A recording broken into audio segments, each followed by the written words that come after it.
Have you ever faced something so dark, so overwhelming, that fear felt stronger than your faith? A moment when the mind said, "There is no way out." Yet the heart whispered, "Hold on." Life has a way of bringing us to those edges, moments of silence, confusion, and invisible battles no one else can see. And it is often there in the unseen that the most powerful stories of faith are born. The Bible is not just a book of ancient events, it is a mirror of the human soul. Every story carries a hidden message, waiting to be revealed to those who listen with more than their ears.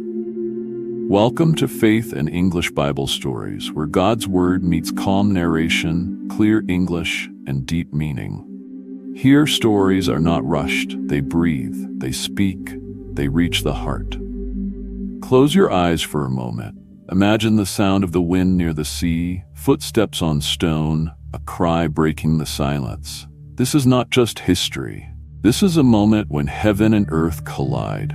Today's story reveals a truth rarely spoken, a direct confrontation between divine authority and overwhelming darkness. Take a deep breath. Let your thoughts slow down. Let your heart open. Because sometimes the stories we think we already know still carry a secret powerful enough to change the way we see faith forever.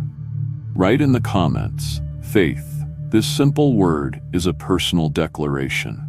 When you write it, you are not commenting for the video, you are affirming trust in God, even before the story unfolds. The place everyone avoided, where Jesus chose to go. The journey begins far from comfort, far from safety, in a place most people avoid. Beyond the city walls, past the noise of daily life, lies a region marked by isolation and fear. This is not a palace or a synagogue. It is a land of tombs, carved into stone, where silence is broken only by the wind and distant cries. According to the Gospel, this is where Jesus arrives, not by accident but by purpose. For the people of that region, this place represents everything unclean and uncontrollable. No one walks there willingly. No one stays after sunset. Chains have been tried, guards have failed. Strength, reason, and human solutions have all proven useless. Something powerful and unseen has claimed this territory. The setting matters because God often confronts darkness where it feels strongest. Jesus does not wait for the broken to come to him. He steps into their chaos. This moment carries tension before a single word is spoken. A confrontation is approaching, and the air itself feels heavy with resistance. What looks like a forgotten land is actually a battlefield. Heaven is about to speak, and darkness already knows it. The miracle has not happened yet, but the conflict is already in motion. Because whenever Jesus arrives, nothing remains the same. Legion speaks. When darkness recognizes authority before a single command is spoken, the conflict reveals itself. A man runs from the tombs, driven by a force no chain could hold. His body bears the marks of suffering, his voice fractured, his mind trapped in torment. Scripture tells us that many demons lived within him, not one, not a few, but a legion. This is not only possession, it is occupation. Darkness has claimed space, identity, and control. The people had tried everything. They restrained him, isolated him, feared him. Society labeled him lost, dangerous, beyond help. Yet when Jesus steps forward, the reaction is immediate. The demons recognize him before anyone else does. They shout, they plead, they resist, not because they are powerful, but because they know their time is short. Darkness always reacts when true authority appears. This moment exposes a deep truth about faith. The enemy speaks loudly, but authority speaks once. Jesus does not argue. He does not negotiate. He stands firm. The test here is not only for the possessed man, but for everyone watching. Will they trust the voice of fear or the quiet authority of Christ? The conflict is more than spiritual warfare. It is a collision between hopelessness and divine certainty. The man's past screams one story, but heaven is about to write another. And in this moment of tension, one truth becomes clear. No matter how many demons stand in opposition, they are never stronger than the presence of the Son of God. Title: One word from Jesus, and 6,000 demons fall silent. Then the moment arrives, not with chaos but with absolute authority. Jesus speaks and the darkness responds. No ritual, no struggle, one command, and the forces that once controlled the man begin to break apart. The demons beg, fully aware that their power has ended. They do not question who Jesus is, they acknowledge it. The miracle unfolds not through noise, but through obedience to divine authority. At Jesus' word, the legion leaves the man, and the impossible becomes visible. What chains could not restrain, what fear could not silence, what isolation could not heal. One moment in the presence of Christ restores. The man who once lived among tombs now sits in stillness. His mind is clear, his body is calm, his identity is returned. This miracle is not only about deliverance, it is about restoration. Jesus does not simply remove darkness, he gives dignity back. The crowd witnesses something they cannot explain. Fear shifts direction. It is no longer the possessed man they fear, but the power standing before them. Because when heaven intervenes, everything changes. Write in the comments. Believe? This word is more than agreement. It is a response. Writing it is a way of saying, I trust that God still has authority over every form of darkness today. Restored, not just freed. The power of true deliverance.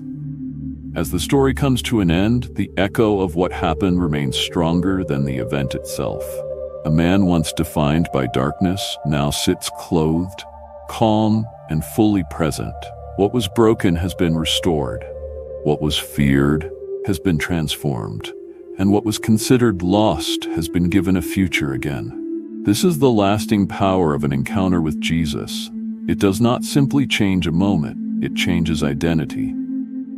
Yet the most surprising response does not come from the demons, but from the people.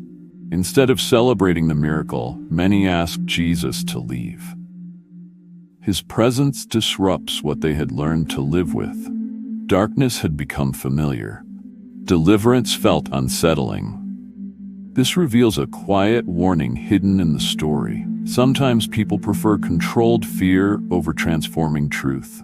Faith, however, always requires courage.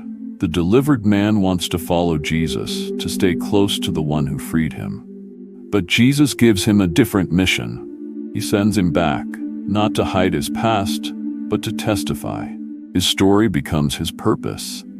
He is living proof that no condition is beyond redemption, no past too heavy for grace. This conclusion speaks directly to the heart. Faith is not only about witnessing miracles, it is about responding to them. Jesus still restores.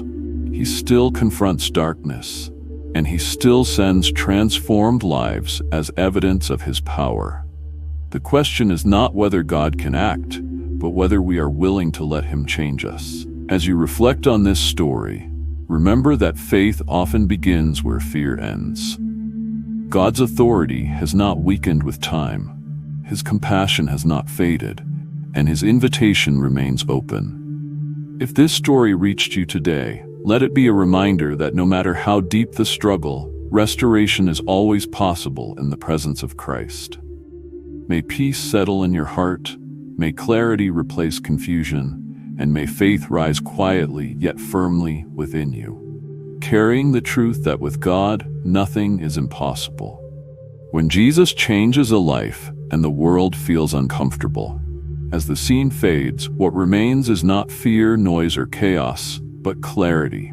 A man once consumed by darkness now sits in peace, fully restored, fully aware, fully alive. His transformation is complete, yet the meaning of this moment continues to unfold. This story was never only about demons, it was about authority, about identity, about what happens when divine light enters the deepest shadows of the human soul. The most unsettling part of the story is not the possession, but the reaction of the crowd. Instead of drawing closer, they ask Jesus to leave. His power disrupts their comfort. It challenges what they had accepted as normal. Darkness had been contained, predictable. Deliverance changed everything. This reveals a truth that still speaks today. Faith is not always rejected because it is weak, but because it is too powerful to ignore. The man who was healed wants to follow Jesus, to stay near the one who saved him, but Jesus sends him back to his people. His mission is simple, yet profound. Tell them what God has done. His past becomes his testimony. His wounds become proof. His life becomes a living message that no chain is final, no darkness permanent, no soul forgotten. This conclusion is an invitation. Faith does not end when the miracle happens. It begins there. Jesus still restores identity. He still confronts what overwhelms us. And he still calls people to live changed lives in a world that may not understand them. The question is not whether God is able. It is whether we are willing to trust him enough to let him transform us. As you carry this story with you, remember this. Faith is not about the absence of struggle, but the presence of Christ within it. His authority has not faded with time. His compassion has not weakened. And his call still reaches hearts today, quietly but powerfully. May peace replace fear, may truth overcome confusion, and may your faith grow, steady, calm, and unshaken, knowing that when Jesus speaks, even the deepest darkness must let go.